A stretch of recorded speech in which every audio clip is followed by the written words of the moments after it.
Hello, we are ready for our last document, document F, a poem. So, first thing we're going to think about, is this a primary or a secondary source? So we're going to check the source information. It says this is a Chinese poem describing the life of the Han cavalry or horseback soldier. The author and date are unknown. Oh man, this makes it tough.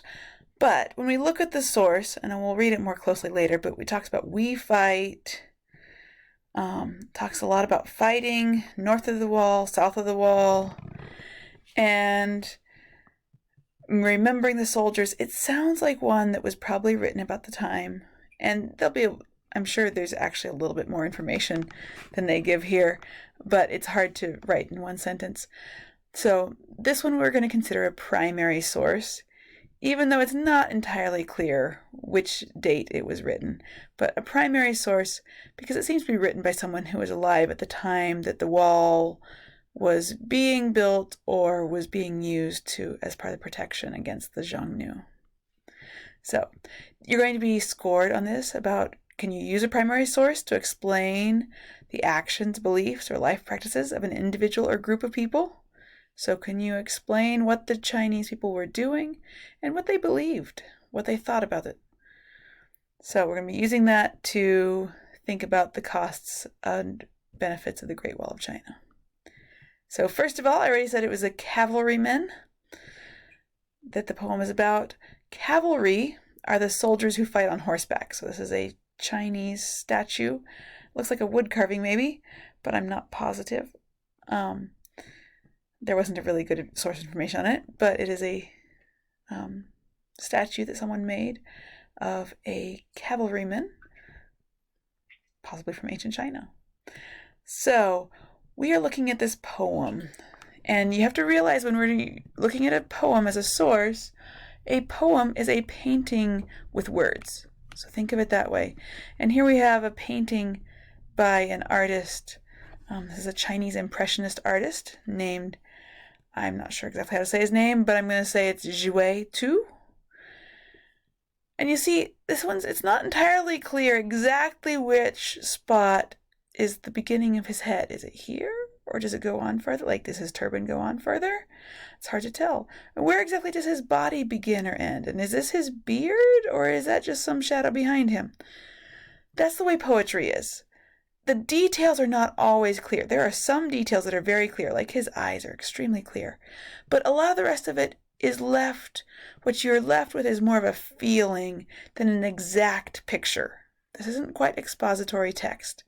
So I'm going to read the poem through a couple times. It's short. And the first time, just catch the feelings.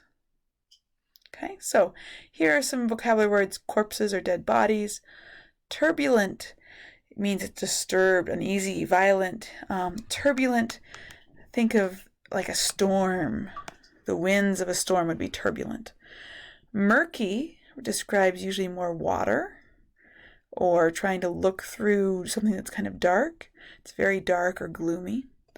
And steeds would be the horses. So that when it talks about steeds, we're talking about, remember, cavalrymen, they ride horses to fight. And so the steeds are their horses. Whinny is the sound a horse makes. And to sally forth is to leave a place. And then dusk is a time of day before it's fully dark, but after the sun has set. So let's go ahead and read this. The first time through, remember looking for feeling. How does the author feel about what's happening?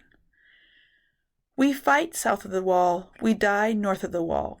If we die unburied in the wilds, our corpses will feed the crows. The waters run deep and turbulent. The reeds grow dark and murky. The cavalry fight to the death. Their exhausted steeds pace up and down, whinnying. If the rice isn't harvested, how will you eat? Although we are willing to serve loyally, how can we live this way? You will be remembered, worthy, honest soldiers. We sally forth at dawn, but do not return at dusk.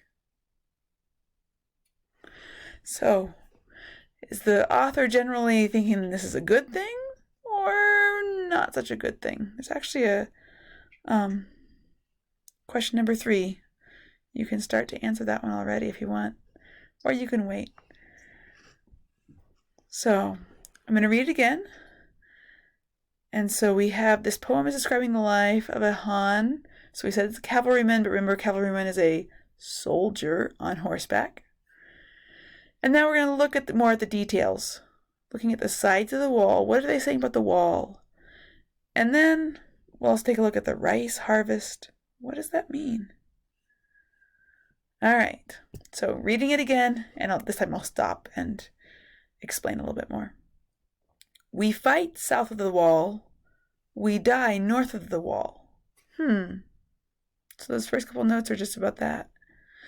So on the south side of the wall, if we look back at document A, the wall was here, north is up on the map, the Silk Road was down here, and the rest of China was on below that. So we fight south of the wall.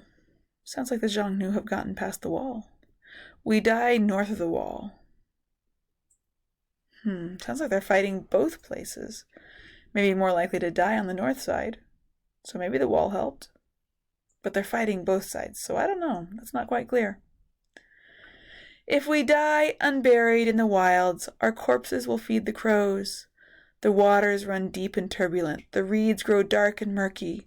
The cavalry fight to the death. Their exhausted steeds pace up and down, whinnying.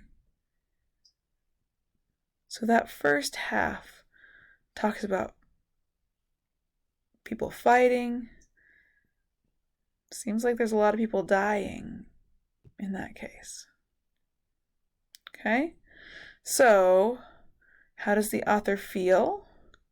You can circle words or phrases in the poem that show how the author feels from that first half or the second half.